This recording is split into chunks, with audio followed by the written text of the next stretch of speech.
Some stories were never meant to be found. These are the forgotten files.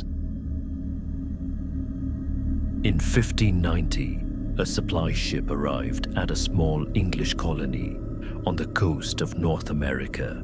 The sailors had been gone for 3 years, delayed by war back home. When they finally reached the island, they found something that would become one of the greatest unsolved mysteries in American history. The colony was gone. Every single person, 117 men, women, and children, had vanished. No bodies, no graves, no signs of attack, just empty buildings slowly being reclaimed by the forest, and one single word carved into a wooden post. That word was Croatoan. Nobody has ever fully explained what happened to the lost colony of Roanoke, and nearly 450 years later, we're still looking for answers. To understand what makes this mystery so baffling, we need to go back to 1584, to a time when England was desperate to establish a foothold in the New World. Spain had already claimed vast swaths of the Americas. England was falling behind.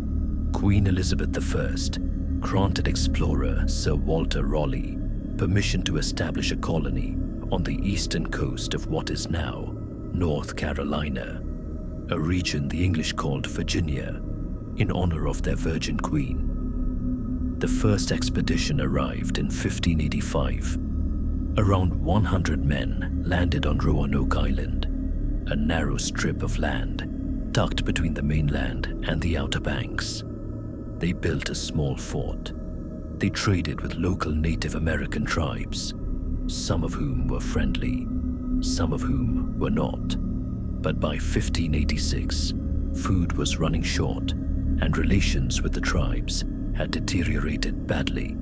When English privateer Francis Drake stopped by, the colonists gratefully accepted his offer of a ride home. England tried again in 1587. This time, the colony was different. Rather than just soldiers and adventurers, this group included families, women, children. The plan was to build something permanent.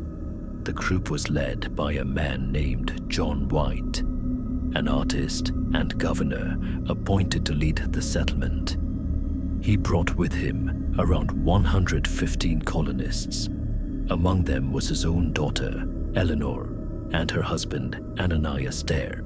In late August of 1587, just weeks after arriving, Eleanor gave birth. The baby was named Virginia Dare. She was the first English child born in the Americas. Almost immediately, the colony ran into trouble. They had arrived too late in the season to plant crops. Their supplies were running low. The relationship with the local Croatoan tribe was cautiously friendly, but another tribe, the Secotan, had attacked and killed a colonist just weeks before the group arrived. The colonists made a decision. They needed John White to sail back to England and return with more supplies as quickly as possible. White didn't want to go. He had just become a grandfather. But the colonists insisted. He was the governor. He had the connections. He was the best chance they had. Reluctantly, White sailed back to England in late 1587. He promised he would return within a year. He didn't make it back for 3 years. The delay wasn't his fault. Not entirely. When White arrived in England, the country was in crisis. The Spanish Armada was threatening invasion. Queen Elizabeth ordered every available ship into military service. No vessels could be spared for a supply run to a small colony thousands of miles away. White scrambled to find any ship that would take him. He finally managed to secure passage in 1588, but the voyage was a disaster. The captains detoured to raid Spanish ships, and White never made it to Roanoke. He returned to England empty-handed and heartbroken. It wasn't until August of 1590, 3 full years after he had left, that John White finally returned to Roanoke Island. What he found when he got there would haunt him for the rest of his life. The settlement was empty. The houses had been dismantled, not destroyed, dismantled. The timber had been removed carefully, as if the colonists had packed up deliberately.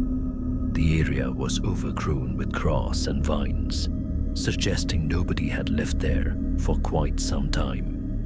White searched for any sign of what had happened. The colonists had agreed on a simple code before he left. If they needed to abandon the settlement and move, they would carve the name of their destination into a tree. If they were in danger, they would add a cross above the name. White found 2 carvings. On a fence post near the entrance of the settlement, someone had carved the letters C-R-O. On a nearby tree, a full word, Croatoan, with no cross above it. This was promising. Croatoan was the name of a nearby island, modern-day Hatteras Island, and the home of a friendly Native American tribe of the same name. White believed the colonists had simply relocated there, just as they had planned. He prepared to sail to Croatoan Island immediately. He never made it. A series of catastrophic storms battered his fleet. Anchors were lost. Ships were damaged. The captain ordered a retreat to the Caribbean to resupply, with plans to return the following spring. White never returned. And so the file closes, at least for now. Whether the truth was buried by accident or by design, stories like this remind us that history is never as complete as we're told. What do you think happened? Leave your theory in the comments. I read every single one, and the best ones might just end up in a future episode. If you want more forgotten stories like this one, subscribe. I open a new file every week, and if this one stayed with you, share it with someone who'd want to know. Until the next file is opened,